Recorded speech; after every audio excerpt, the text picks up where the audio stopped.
हर रोज एक नई कहानी देखने के लिए चैनल को सब्सक्राइब करें और बेल आइकन दबाना ना भूलें। सुमन की कुछ समय पहले ही शादी हुई थी। उसके ससुराल में उसकी सास और एक जेठानी थी जो कि बड़ी ही तेज तर्रार थी, लेकिन ये बात सुमन को नहीं पता थी। एक दिन सुमन के घर उसकी पड़ोस में रहने वाली विमला आती है, जो कि सुमन की सास से कहती है, क्या बात है कांता, जब से तुम्हारी छोटी बहू आई है तब से तुमने तो घर से बाहर जाना ही बंद कर दिया है। भूल गई क्या हमें तुम? अरे ऐसी कोई बात नहीं है विमला बहन, बस अभी अभी बेटी की शादी हुई है तो काम फैला हुआ है घर में, उसी में समय बीत जाता है। और तुम्हें तो पता ही है मेरी बड़ी बहू के कारनामे कुछ न कुछ काम बिगाड़ती ही रहती है। अब सब मुझे ही देखना पड़ता है। हाँ ये बात तो है, बहुत काम बिगाड़ती है तुम्हारी बड़ी बहू। अब छोटी बहू आ गई है तो बड़ी बहू के कारनामे थोड़े कम हो जाएंगे। उम्मीद तो यही है कि छोटी बहू भी अपनी कारनामे करने वाली जेठानी की तरह ना निकले। अरे चिंता मत करो, तुम्हारी छोटी बहू तो ज्यादा समझदार लगती है बड़ी से। दोनों आपस में बात कर ही रहे थे कि तभी वहाँ पर सुमन आती है और कहती है, माँ जी, किचन में सारा आटा जमीन पर गिरा हुआ है, लेकिन वहाँ कोई भी नहीं है। जेठानी जी भी नहीं है, पता नहीं किसने इतना सारा आटा जमीन पर गिरा डाला है। अरे और किसका काम होगा ये सारा काम तेरी जेठानी का ही होगा। देख जाकर आटा गिराकर अपने कमरे में चली गई होगी ताकि कोई उस पर शक ना करे। सारे काम बिगाड़ने का इसी ने ठेका लिया है ना जैसे। इतना कहकर कांता, विमला और सुमन तीनों किचन में जाती है और देखती है कि मधु हाथ से सारा आटा उठाकर आटे के ड्रम में रख रही थी। ये देखकर कांता कहती है, ये सब क्या कर रही है? माँ जी, वो मुझसे गलती से आटे का ड्रम गिर गया और सारा आटा गिर गया, बस वही उठा कर रख रही हूँ वापस। लेकिन जेठानी जी, ये तो खराब हो गया है, तो आप इसे वापस क्यों रख रही है? क्या आप इस आटे की रोटी बनाने वाली हैं? हाँ तो क्या हुआ, मैं इस फर्श को बहुत अच्छे से साफ करती हूँ, तो हम इस आटे की रोटी तो अब भी खा ही सकते हैं। देखा कांता, तुम्हारी बहू कितनी समझदार है, अच्छे से जानती है कि गिरा हुआ आटा खराब नहीं होता। पागल औरत, इस आटे को जाकर गाय को दे आ, अब इसे हम खा नहीं सकते। जमीन पर गिरा हुआ आटा कौन खाता है? लेकिन माँ जी, ये तो अब भी ठीक है, खाने लायक है। तो तू खुद खा लेना इसे, लेकिन इसकी रोटी नहीं बननी चाहिए, समझी? माँ जी, आप गुस्सा मत कीजिए, मैं देख लूंगी, यहाँ आप जाइए। इतना कहकर अब कांता और विमला वहाँ से चली जाती हैं। अब यूं ही कुछ और दिन बीत जाते हैं और एक दिन गली में जीरे वाला घूम रहा था, जो कि बालों के बदले में जीरा देता था। उसे देखकर सुमन मधु से कहती है, अरे इसे देखकर याद आया कि हमारे घर में भी तो जीरा खत्म हो गया है, कल बाजार से लेकर आना पड़ेगा। जीरा बहुत महंगा हो गया है। जीरा लेना ही है तो इस बाल वाले से ही ले लो ना जीरा, ये भी तो बेच रहा है। नहीं जेठानी जी, ये जीरे वाला पैसों में जीरा नहीं देता, बालों के बदले में ही जीरा देता है। ऐसा भी होता है क्या? यानी अगर इसे जीरा लेना है तो पहले बाल देने होंगे, फिर ये जीरा देगा। हाँ जेठानी जी, मैं जब अपने मायके में थी तो वहाँ पर मैंने बहुत बाल बेचे हैं, हमें तो महीने भर जीरा खरीदने की जरूरत नहीं पड़ती थी। इतना कहकर अब सुमन वहाँ से चली जाती है और रात के समय सभी बैठकर खाना खा रहे थे।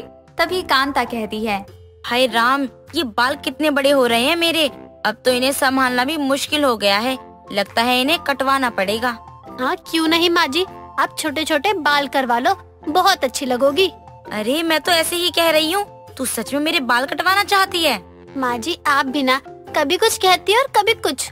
इतना कहकर सभी खाना खाने लगते हैं। अब अगली सुबह जब कांता अपने कमरे में सोकर उठती है तो कांता के बाल कटे हुए थे, बहुत ही छोटे छोटे लड़कों की तरह, और वो भी उठकर सीधा नीचे की ओर चली जाती है, जहाँ उसके सामने से आती हुई मधु नजर आती है। मधु से कांता कहती है, बहू आज खाने में क्या बनाया है तूने?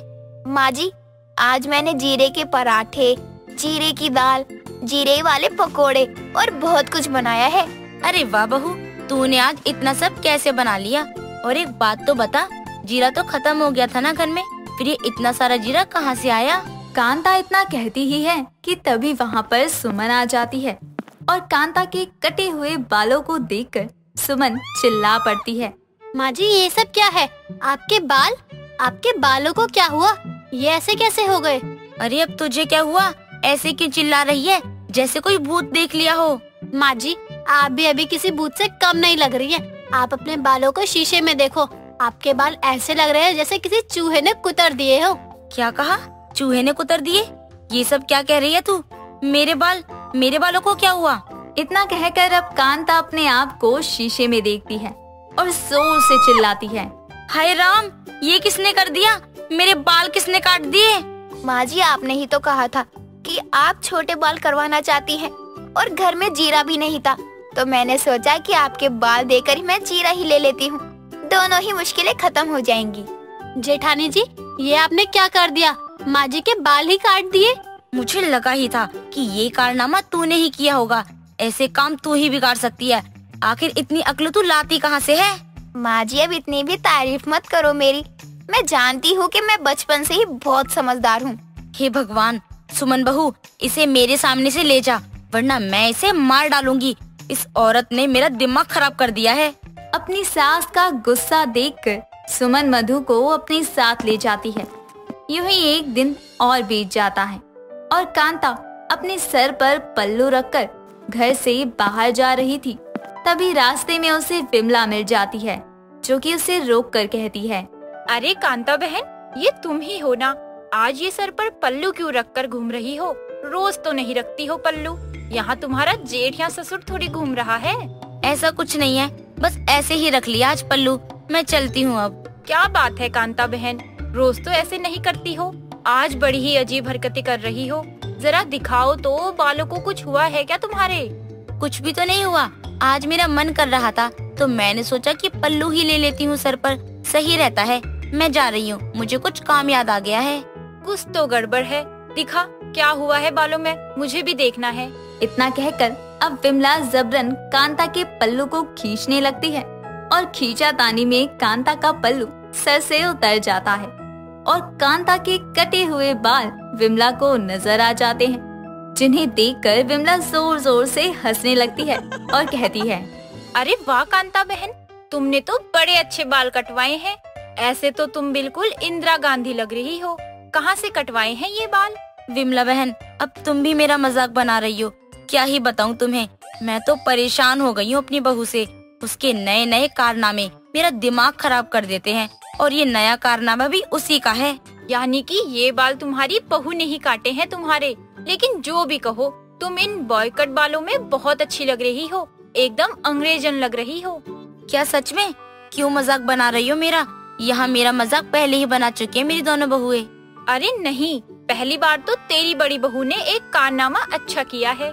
इतना कहकर विमला कांता के बालों की और भी तारीफें करती है और फिर कांता अब ऐसे ही बाल रखने लगती है। अनीशा और प्रियंका बचपन से ही एक दूसरे की बहुत अच्छी दोस्त थी। उन्होंने अपना स्कूल कॉलेज सब एक साथ ही किया था।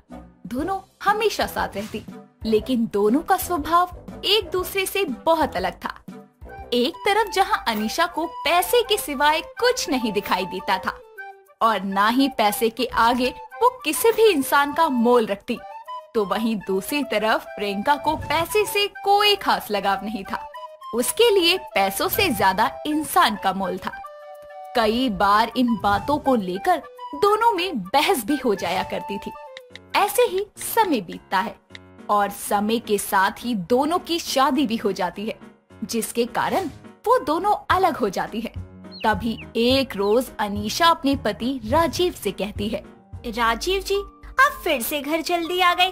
अरे कभी तो ओवर टाइम कर लिया करो ताकि थोड़ा एक्स्ट्रा इनकम हो जाए। यार कैसी वाइफ हो तुम? यहाँ सबकी वाइफ ये सोचती है कि मेरा पति जल्दी घर आ जाए, थोड़ा टाइम दे, और एक तुम हो कि तुम्हें पैसे को छोड़कर कुछ दिखाई नहीं देता। राजीव जी, बिना पैसे के कुछ भी नहीं है और ना ही कोई खुशी। अच्छा, तो तुम्हें पैसा इतना प्यारा है। एक बात बताओ, अगर तुम्हें मुझ में और पैसों में से किसी एक को चुनना हो तो किसे चुनोगी? ये भी कोई पूछने वाली बात है? ऑफ कोर्स मैं पैसा चुनूंगी। अरे मुझे पैसे से बहुत प्यार है और अगर आपको मुझसे प्यार है ना तो पैसा कमाइए। ठीक है, मैं तुम्हारे लिए बहुत पैसा कमाने की कोशिश करूंगा ताकि तुम्हें हर खुशी दे सकूं, बस थोड़ा टाइम दो। अनीशा की लाइफ उस कहावत से ही मैच करती है कि जिसके पास जो चीज होती है उस इंसान को उसी चीज की कदर नहीं होती।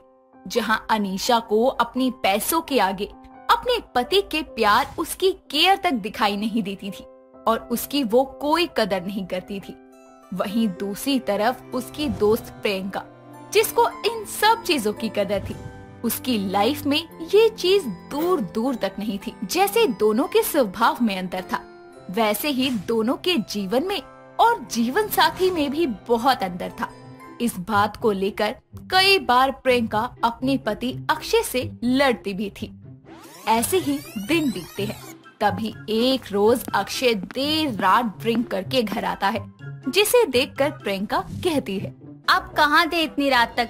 कम से कम एक कॉल तो कर सकते थे ना। क्या यार, तुम क्या मिडिल क्लास वाली बातें कर रही हो?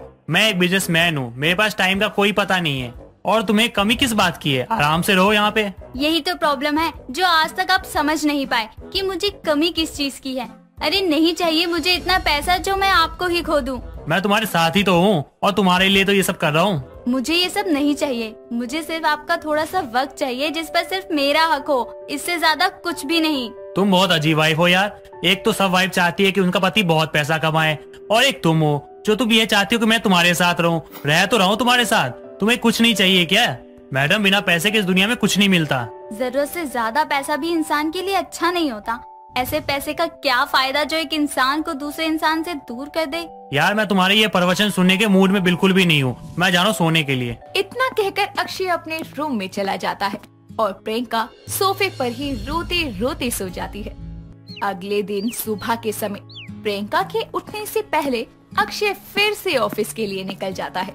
थोड़ी देर बाद जब प्रियंका की आंख खुलती है तो उसे पूरे घर में कोई दिखाई नहीं देता और वो गुस्से में अपनी गाड़ी लेकर बाहर निकल जाती है, जहां उसकी गाड़ी से एक औरत का एक्सीडेंट हो जाता है, जो कोई और नहीं बल्कि उसके बचपन की ही दोस्त अनीशा थी, जिसे इतने सालों बाद देखकर प्रियंका गाड़ी से उतरकर उसे गले लगाकर कहती है, मैं तुझे बता नहीं सकती यार कि तुझे ऐसे सामने देखकर मुझे कितनी खुशी हो रही है। खुश तो मैं भी बहुत हूँ यार, लेकिन तेरे तो तेवर ही बदल गए हैं। इतनी बढ़िया गाड़ी, महंगे कपड़े, गहने, लॉटरी लग गई क्या तेरी? लेकिन तू नहीं बदली अभी भी। सबसे पहले पैसा, एक बार ये भी नहीं पूछा कि मैं कैसी हूँ।